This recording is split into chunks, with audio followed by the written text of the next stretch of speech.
मेरा नाम है हरिया, मैं काम करता हूँ बहुत बढ़िया, खाता हूँ खाना और रोज गाता हूँ गाना।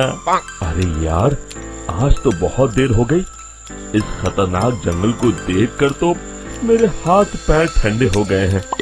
अगर मैं वक्त पर गांव नहीं पहुंचा तो मालिक बहुत नाराज हो जाएंगे।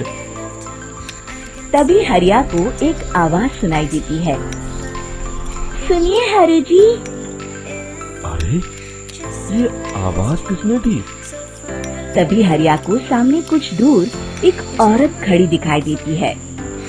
अरे भाई, ये औरत अकेली इतनी रात को इस जंगल में क्या कर रही है? चलकर पूछना पड़ेगा।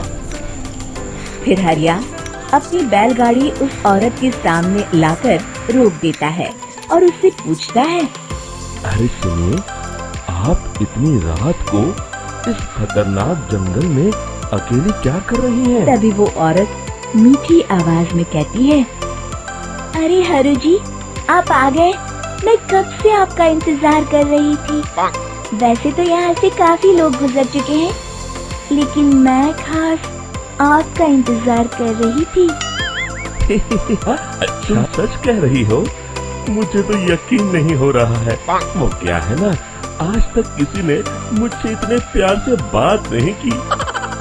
हाँ हरु जी, मैं सच कह रही हूँ। अब देर मत करिए और जल्दी से मुझे मेरे घर तक छोड़ दीजिए। हाँ, कौन सी बड़ी बात है, अभी छोड़ देता हूँ। आप मेरे पीछे बैलगाड़ी में बैठ जाइए और मुझे रास्ता बताते चलिए। फिर वो औरत हरिया की बैलगाड़ी में बैठ जाती है और हरिया बैलगाड़ी हाँकता हुआ आगे चल पड़ता है। फिर उस औरत के बताए हुए रास्ते पर चलते चलते हरिया बैलगाड़ी लेकर एक काली गुफा के आगे आकर रुक जाता है। हरिया उस औरत से पूछता है, हाँ देवी जी, आपका घर कहाँ है? यहाँ तो एक गुफा के अलावा और कुछ नहीं है। तभी अचानक वो औरत हवा में उड़ने लगती है। देखते ही देखते उसका सुंदर रूप एक डरावनी चुड़ैल में बदल जाता है और वो जोर जोर से हंसती है। अरे तू तो एक नंबर का बेवकूफ निकला। तू तो बड़ी आसानी से मेरी बातों में आ गया। अरे मर गया रे, ये तो एक चुड़ैल है। हे भगवान बचा ले, ये तो बड़ी डरावनी दिखाई दे रही है। और फिर अगले ही पल हरिया की बैलगाड़ी में रखा सारा सामान हवा में उड़ता हुआ उस काली गुफा के अंदर चला जाता है और वो चुड़ैल भी उस गुफा के अंदर जाकर कहीं गायब हो जाती है। हरिया ये नजारा देख पूरी तरह घबरा और परेशान हो जाता है। अरे, ये चुड़ैल तो मेरा सारा सामान लेकर गुफा में गायब हो गई। अब क्या होगा? अगर मैं गांव खाली हाथ गया तो मालिक मेरी अच्छी खबर लेंगे। मेरी इस बात का कोई यकीन भी नहीं करेगा। फिर आखिर वही हुआ। हरिया के मालिक चंपक सेठ को हरिया की किसी भी बात पर रत्ती भर भी यकीन नहीं हुआ। चंपक सेठ को लगा हरिया झूठ बोल रहा है और उसने ही लालच में आकर सारा सामान हड़प कर लिया है। फिर हरिया को बेईमान समझकर चंपक सेठ उसे काम से निकाल देता है।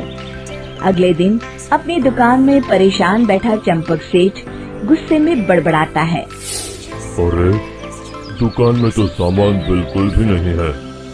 अब मुझे ही शहर जाकर सामान लाना होगा।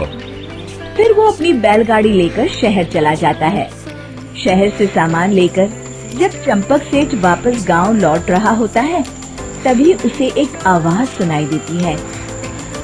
चंपक जी, ओ चंपक जी। अरे, ये तो कोई मेरा नाम लेकर मुझे पुकार रहा है। फिर उस रास्ते में वही औरत खड़ी दिखाई देती है। फिर क्या था, हरिया की तरह चंपक सेठ भी उस औरत के पास अपनी बैलगाड़ी लेकर जाता है और वो भी उसकी चिकनी चुपड़ी बातों के मोह जाल में फंस जाता है। फिर चुड़ैल उसे भी अपनी गुफा तक ले जाती है और उसका सारा सामान लेकर गुफा में गायब हो जाती है। बेचारा चंपक सेठ लाचार होकर खाली हाथ गांव लौट आता है। फिर ये उस जंगल में रोज की बात हो जाती है। जो कोई भी शहर से कुछ लेकर गांव की तरफ लौटता, वो चुड़ैल उसे बेवकूफ बनाकर उसका सारा सामान लेकर गुफा में गायब हो जाती। एक दिन हरिया एक लकड़हारे को उसी जंगल की तरफ जाते हुए देखता है।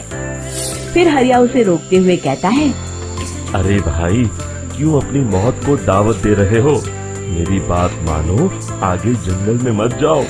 वहाँ एक बड़ी भयानक चुड़ैल रहती है। लकड़हारा हरिया की बातों को नजरअंदाज करते हुए कहता है, अरे भाई, मुझे पहले ही बहुत देर हो चुकी है, मुझे जाने दो भाई।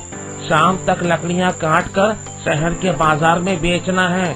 तुम अपनी ये कहानी किसी फुर्सत में बैठे इंसान को सुनाओ, मैं तो चला।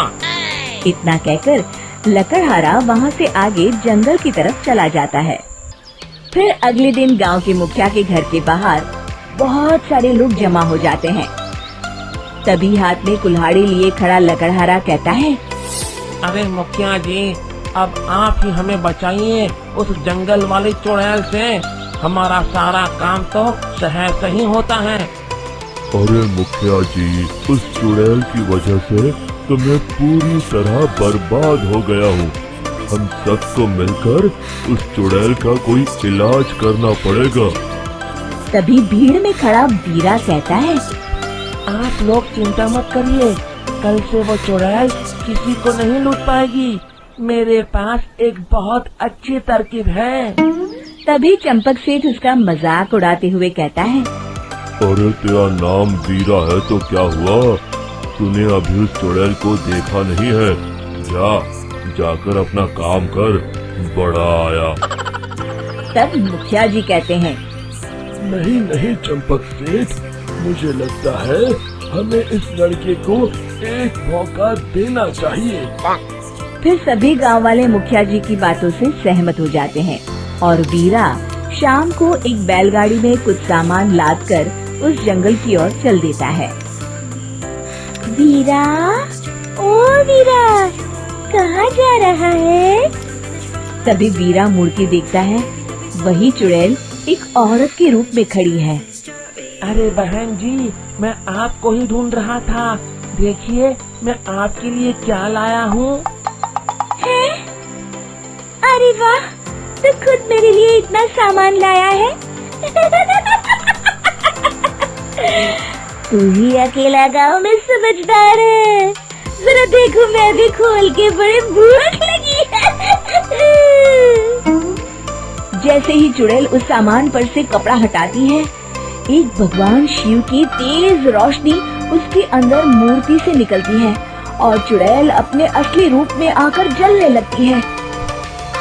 अरे मैं जल रही हूँ, बचाओ! बचाओ! ओम नमः शिवाय! मर गई मैं!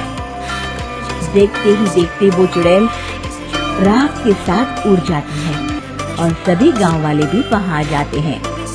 शिक्षा बुराई पे सदा अच्छाई की ही जीत होती है।